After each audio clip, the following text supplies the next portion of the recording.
Bueno, entonces de esta forma, ayer al mediodía lo confirmaba entonces el intendente Guillermo Montenegro de la primera víctima fatal aquí en la ciudad de Mar del Plata por coronavirus. Del coronavirus vamos a seguir hablando ahora en Mar del Directo, pero en realidad en este aislamiento que estamos viviendo, esta cuarentena, de cómo cuidar nuestra salud psíquica. Por eso vamos a hablar con el médico neuropsiquiatra, con Pablo Bolognesi, que está vía Skype, que también es una modalidad que hemos adoptado por estos tiempos. Pablo, ¿cómo estás? Buen día. Hola Marisol, ¿cómo estás? Lejos pero cerca siempre, ¿no? Tal cual, y te tenemos que tener cerca de alguna forma porque estamos viviendo cosas que son completamente nuevas para nosotros, que tratamos de adaptarnos de la mejor manera, pero claro, la pregunta es ¿cómo podemos cuidar nuestra salud psíquica en estos tiempos? Bueno, sí, claramente la crisis del coronavirus tiene diferentes secuelas, ¿no? Por un lado tenemos un alto impacto a nivel sanitario, después tenemos el impacto a nivel económico y a nivel social, y por último, y no menos importante, un impacto a nivel de nuestra salud psíquica, de nuestra salud mental, de la parte emocional del ser humano. Y esto no es una cuestión menor, porque vos sabés que lo emocional condiciona ¿qué cosa? Conductas, condiciona comportamientos, tanto a nivel individual como a nivel social, como a nivel sociedad. Entonces, este es un aspecto que hay que cuidar mucho, y cuidarlo de que, bueno, el aislamiento, la pérdida de rutina, la pérdida de actividades, obviamente la incertidumbre económica, la incertidumbre laboral, cuando se sostiene a lo largo del tiempo, porque no estamos hablando de 2 o 3 días, sino de muchísimos días, tiene y puede tener, no es necesariamente que lo va a tener, pero lo puede tener, un impacto psíquico, que vos me estabas preguntando recién. Bueno, ¿cuáles pueden ser las consecuencias? Por un lado, pueden empezar a aparecer, la más clásica es el miedo, obviamente, el temor, la ansiedad, que sería una especie de miedo anticipatorio, que puede ir creciendo hasta pasar ciertos umbrales y comenzar a aparecer síntomas tipo pánico o ataques de pánico, el insomnio, esta cosa de que el día es una especie de continuum, viste que sí, es lo mismo, estás todo el día adentro, incluso por ahí hay gente que no se saca el pijama, perdiste las rutinas. Esto puede acarrear insomnio, irritabilidad, intolerancia y finalmente aparecer síntomas como la depresión. Y acá estamos hablando de síntomas mentales, pero claramente los síntomas mentales también tienen impacto en lo físico, desde eso ya lo hemos hablado muchas veces, ¿no? El estrés tiene un impacto cardiovascular, metabólico, o sea que es muy importante tomar medidas para evitar estos síntomas. ¿Y hay alguna forma, alguna estrategia entonces para evitar estos síntomas?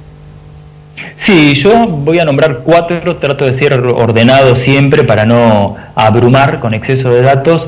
Te los digo primero. Sí. Primero, evitar la sobreinformación, eso es clave. Segundo, darle un sentido al aislamiento, un objetivo. Tercero, mantener la mente ocupada, fundamental.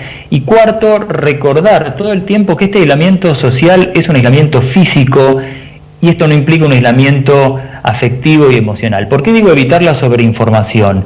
La información justa es el primer antídoto, gran antídoto contra el impacto en la salud mental. La sobreinformación nos hace mal, y en sobreinformación incluye un montón de noticias falsas y fake news que andan circulando, generan gran ansiedad, angustia, un estado de alerta permanente. Entonces, centrémonos en las fuentes y en la información de los expertos que son concretas, son la Organización Mundial de la Salud y el Ministerio de Salud de la Nación, que dan datos concretos y simples. Si vos me preguntás a mí, bueno, doctor, ¿cuáles son las recomendaciones para evitar el contagio? Yo te nombro 3 o 4 cosas, que vos fijate lo que se está nombrando, es mucho más simple que si yo te desplegara acá un papiro y te leyera 150 recomendaciones. Vos no te vas a acordar de todo y capaz que priorizás alguna que no es tan importante.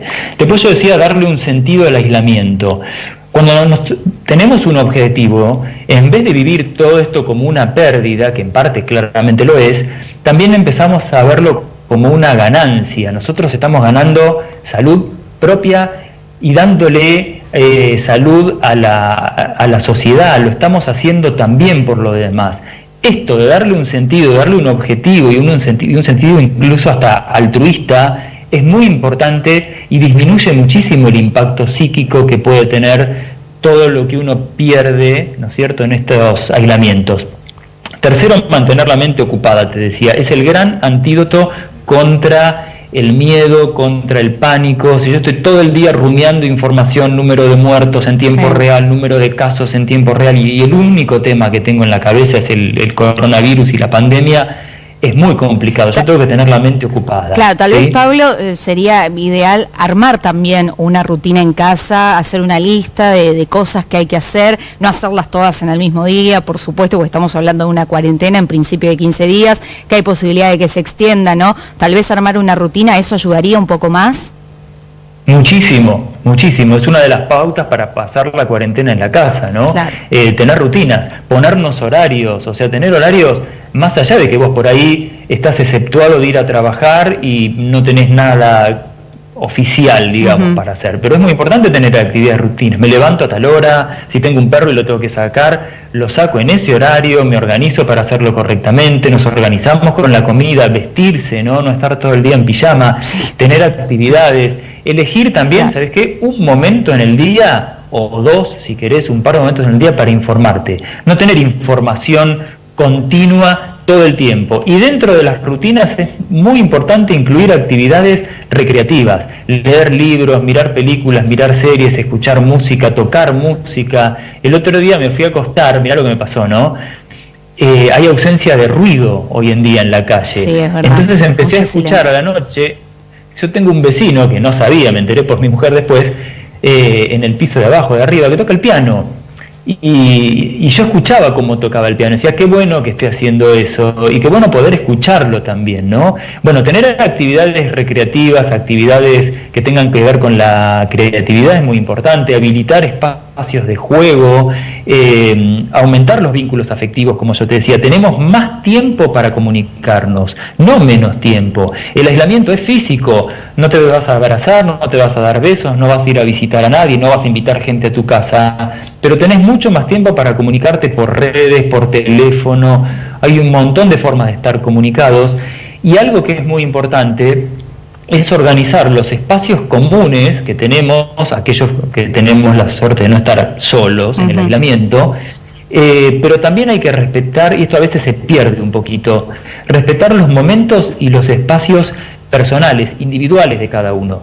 Todos necesitamos algún momento para estar solos, para leer, para reflexionar, para pensar, para sentirnos bien, mal, para hablar con alguien. Eso también es muy importante. Estos son algunos de los tips para evitar el impacto psíquico y mental que puede tener el aislamiento, ¿no? Perfecto, Pablo. Bueno, muchísimas gracias, y sí, ahora vamos a tomar eso, entonces, todos estos consejos que vos nos estás dando para cuidar nuestra salud psíquica. Muchas gracias, Pablo.